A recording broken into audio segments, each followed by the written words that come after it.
Question number 6 पर आ जाइए। Question number 6 क्या कहता है, summarise the rule for writing of distribution of electron in various shell for first 18 electron. आपको क्या करना है बेटा, फर्स्ट 18 इलेक्ट्रॉन के लिए इलेक्ट्रॉन डिस्ट्रीब्यूशन बताना है एटम के अंदर। तो भी बड़ा सिंपल सा कंसेप्ट है। अगर मैं पहले 3 सेल की बात करूं तो मेरे पास सेल होते हैं के, एल और एम, ठीक है। और फर्स्ट 18 इलेक्ट्रॉन में ये 3 ही सेल भरे जाते हैं।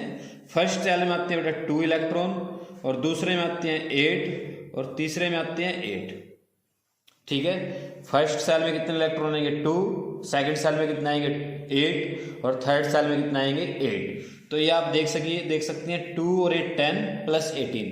तो आपको फर्स्ट 18 का ही बताना था, तो फर्स्ट 18 का जो डिस्ट्रीब्यूशन होगा वो ऐसे होगा 2, 8 और 18। हाँ, अगर इससे कम है कोई नंबर तो ये हो सकता है इनमें से कोई एक एम्प्टी रह जाए, वो नंबर के ऊपर डिपेंड करता है। फॉर एग्जांपल मान लो ऑक्सीजन है, तो ऑक्सीजन में कितने इलेक्ट्रॉन होते हैं 8। तो इसके अगर मैं लिखना चाहूँ तो ऐसे लिखेंगे 2 और 6। अब इसमें तो सेकंड भी कंप्लीट फिल नहीं हुआ, तो इसमें तो आप क्या लिखेंगे 2 और 6 2 ही सेल हैं, और एक जो सेकंड है वो भी एम्प्टी है, पूरा भरा नहीं हुआ। तो आप यहाँ लिखेंगे for first 18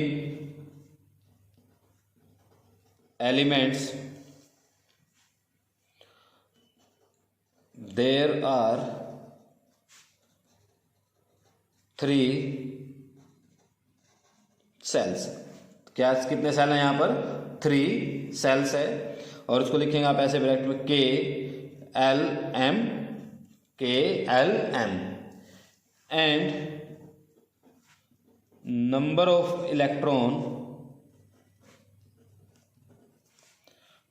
electron are present in these cells are 2, 8, 8 respectively। क्या लिखेंगे 2, 8, 8 रिस्पेक्टिवली। वे 2, 8, 8, के में 2, एल में 8 और एम में 8 ऐसे प्रेजेंट होते हैं फर्स्ट 18 के लिए। तो ये आपका क्वेश्चन नंबर 6 था। उसके बाद क्वेश्चन नंबर 7 देखिए बेटा। क्वेश्चन नंबर 7 क्या होता है, समझिए ध्यान से इसको, बड़ा अच्छा क्वेश्चन है क्वेश्चन नंबर 7। इसका स्क्रीनशॉट ले लीजिए ताकि ये हम बाद में इसको नोट कर सकें। तो क्वेश्चन नंबर 7 देखिए। क्वेश्चन नंबर 7 में आपको क्या करना है, कहता है define valency by taking the example of silicon and oxygen. कहता है सिलिकॉन और ऑक्सीजन का एग्जांपल लेकर आपको वैलेंसी को डिफाइन करना है, ठीक है। तो पहले तो हम क्या करते हैं, सिलिकॉन और ऑक्सीजन की ही बात कर लेते हैं, समझा देता हूं आपको मैं। देखिए क्या होता है सिलिकॉन और ऑक्सीजन में। अगर मैं सिलिकॉन को लिखूं ना, सिलिकॉन का एटॉमिक नंबर है बेटा 14। अगर मैं ऑक्सीजन को लिखूं तो ऑक्सीजन का नंबर है 8, अभी लिखा मैंने फिर इससे पहले वाले क्वेश्चन में भी। और उसके बाद देखिए इसकी इलेक्ट्रॉनिक कॉन्फ़िगरेशन लिखता हूं मैं। सिलिकॉन की लिखेंगे हम 2, 8, 10 हो गया प्लस 4। इसकी लिखेंगे 2 और 6, 2 और 6 ऐसे। अब सुनना भाई ध्यान से मेरी बात को, वैलेंसी क्या होती है। ये जो लास्ट सेल है, आउटर मोस्ट सेल, इसको हमें क्या करना होता है, तो बिल्कुल खाली करना है बच्चों, या तो क्या बिल्कुल खाली करना है, 0 करना है, या फिर इसको कंप्लीट फिल कर देना है। आपको पता है थर्ड सेल में कितने इलेक्ट्रॉन आते हैं 8 आते हैं, इससे पहले वाले क्वेश्चन में सीखा हमने। और सेकंड में कितने आते हैं 8 आते हैं। तो या तो इस 4 को क्या करना हमें 8 बनाना है, या इस 4 को 0 बनाना है। ऐसे ही यहाँ पर या तो इस 6 को क्या करना हमें 8 बनाना है, या फिर क्या करना है 0 बनाना है। अब उसके बाद पॉइंट क्या है यहाँ पर, पॉइंट भी सुनिए। जो इजीली बनेगा, जो क्या होगा इजीली आपका पॉइंट क्लियर होगा ना, वही लिखना आपने जो इजीली बनेगा। अब इजीली का मीनिंग क्या होगा, 6 को 8 बनाना आसान है, और इस 4 को तो 0 बनाना आसान भी और 8 बनाना एक ही वाला आता है। या तो इसमें 4 निकालना पड़ेगा, इसको 4 देना पड़ेगा। इसमें क्या करना पड़ेगा, या तो आपको 2 ऐड करना पड़ेगा या 6 निकाल। अब 6 को निकालना बड़ा मुश्किल है, 6 इलेक्ट्रॉन निकालने बड़ा मुश्किल है। तो हम इसको क्या करेंगे 2 इलेक्ट्रॉन देंगे। क्या करेंगे, इसको 2 इलेक्ट्रॉन देंगे। और मान लेते हैं इसको भी 4 इलेक्ट्रॉन हम देंगे, ठीक है। तो इसको 8 करेंगे, इसको भी 8 करेंगे। अब जितने इलेक्ट्रॉन हम देते हैं या जितने इलेक्ट्रॉन हम लेते हैं वो क्या होती है, वैलेंसी होती है। तो यहाँ पर ऑक्सीजन की वैलेंसी कितनी बेटा 2 और सिलिकॉन की वैलेंसी कितनी है 4। तो आप यहाँ पर वैलेंसी को डिफाइन करते हैं अब, और उसके बाद आप लिख देना सिलिकॉन और ऑक्सीजन के बारे में, ये जो मैंने साइड में लिखा हुआ है। तो वैलेंसी क्या होती है, द वैलेंसी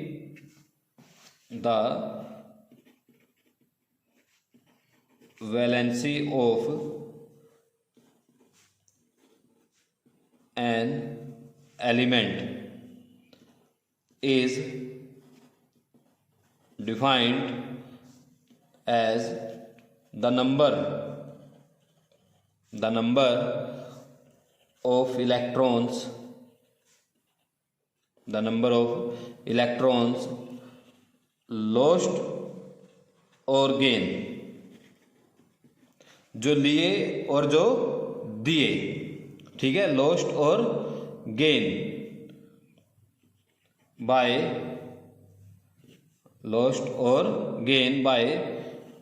one atom, किसके लिए, one atom of the element, ये जो इलेक्ट्रॉन्स ने लॉस किया गेन किए किसके लिए किए, to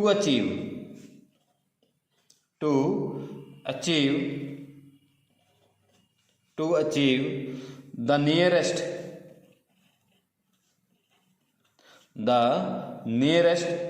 Nobel gas, the nearest noble gas electron configuration,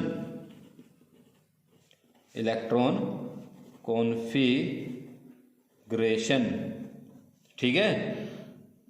आई बात समझ बच्चों, भाई जो नोबल गैस होती है उनकी कॉन्फ़िगरेशन बनाने के लिए किसी एटम ने कितने इलेक्ट्रॉन लिए और कितने इलेक्ट्रॉन दिए, वो जो नंबर ऑफ इलेक्ट्रॉन होते हैं वो क्या होते हैं, इसकी वैलेंसी होते हैं। तो एग्जांपल के लिए क्या हो गया, valency of silicon is 4 and oxygen is 2। Oxygen की 2 है बेटा और सिलिकॉन की कितनी है 4 है। ये हमने इस क्वेश्चन से ये पॉइंट से सीखा है यहाँ से। तो देखिए इसका स्क्रीनशॉट ले लीजिए बेटा इस क्वेश्चन का, ताकि हम नेक्स्ट क्वेश्चन पर पहुंच जाएं। क्लियर सभी को ये क्वेश्चन। अब मैं चलता हूँ नेक्स्ट क्वेश्चन की तरफ, ठीक है, आ जाइए नेक्स्ट क्वेश्चन पर।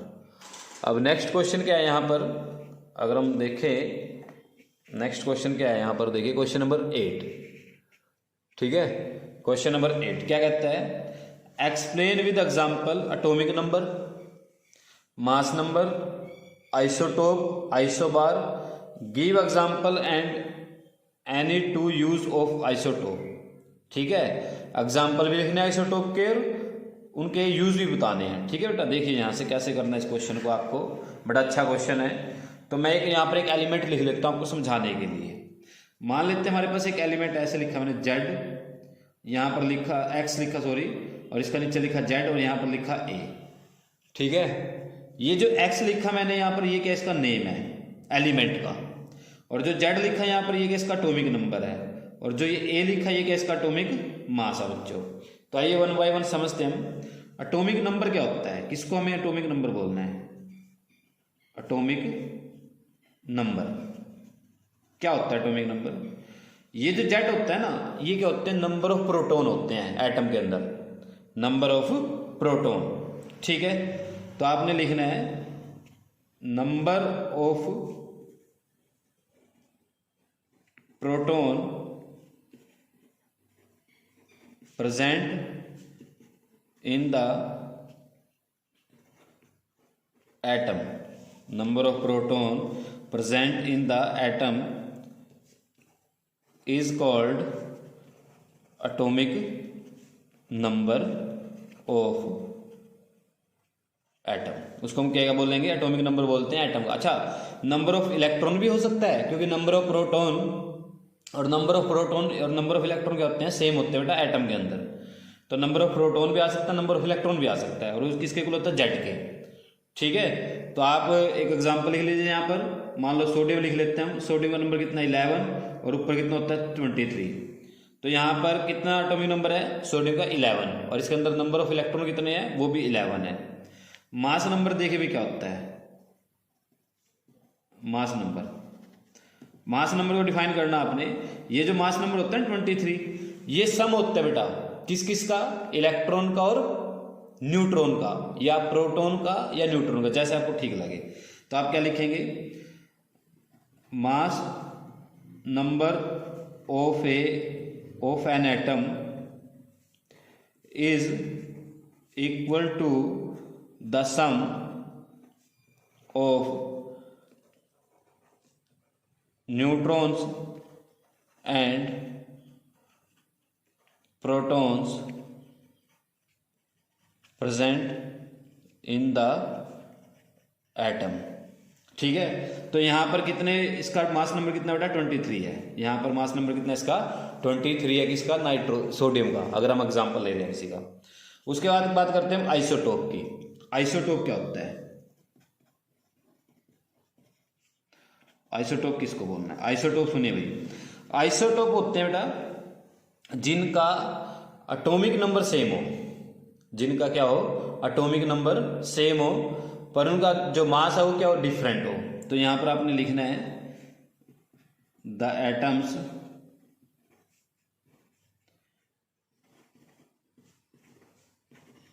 which have same atomic number but different mass number is called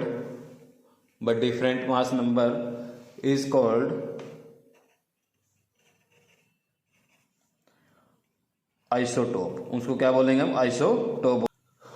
तो देखिए आइसोटोप हमने पढ़ लिया क्या होता है। अगर आप इसका एग्जांपल लिखना चाहें तो क्लोरीन का लिख सकते हैं। एक क्लोरीन हमारे पास ऐसा होता है जिसका एटॉमिक नंबर 17 होता है पर एटॉमिक मास 35 होता है। एक क्लोरीन है जिसका एटॉमिक नंबर तो 17 ही रहेगा पर एटॉमिक मास कितना होता है 37 होता है। तो ये किसका एग्जांपल हो गया, आइसोटोप का एग्जांपल हो गया। अब हम बात करते हैं आइसोबार की। आइसोबार क्या होता है, देखिए भाई,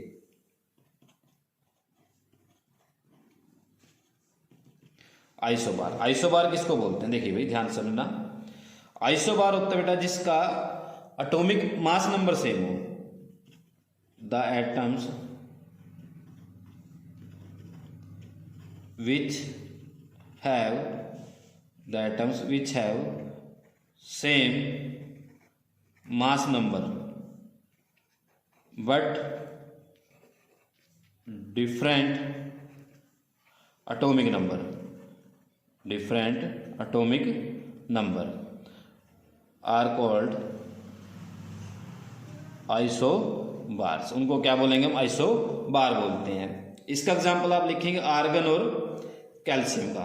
आर्गन का जो एटॉमिक मास होता है वो 14 होता है पर एटॉमिक नंबर 18 होता है एंड कैल्शियम का एटॉमिक नंबर 20 होता है पर मास 40 होता है। देखो मास दोनों का सेम है पर एटॉमिक नंबर क्या है, दोनों का डिफरेंट है बेटा। ठीक है, तो आप इसका एग्जांपल ये देंगे। क्लियर सभी को कैसे करना आपको ये क्वेश्चन। ठीक है, उसके बाद इसका नेक्स्ट पार्ट देखिए, give example and any two use of isotope. यानी कि आइसोटोप के पहला एग्जांपल जो हमारे पास है वो है, लिख लेता हूं यहां पर, example and there uses. Example और उनके यूज क्या क्या होंगे, देखिए पहला हमारे पास जो एग्जांपल है वो है यूरेनियम का। पहला जो एग्जांपल हमारे पास वो क्या है, यूरेनियम का। रेडियो एक्टिव आइसोटोप बोलते हैं बेटा इसको, रेडियो आइसोटोप्स। क्या देंगे, यूरेनियम 235, इसका मास कितना होता है 235 होता है। ठीक है, तो इसको हम यूज करते हैं, क्या यूज है इसका, इसको यूज किया जाता है as a fuel, is used as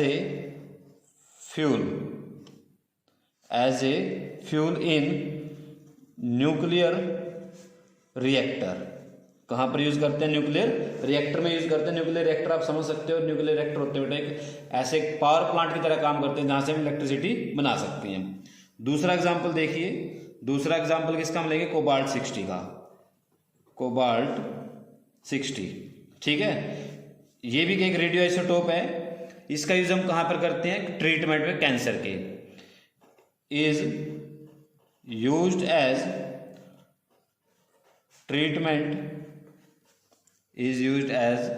treatment of cancer. ठीक है बच्चों, तो ये क्वेश्चन नंबर आपका 8 था। आप इसका स्क्रीनशॉट ले लीजिए बेटा, ठीक है। उसके बाद हम करेंगे नेक्स्ट क्वेश्चन।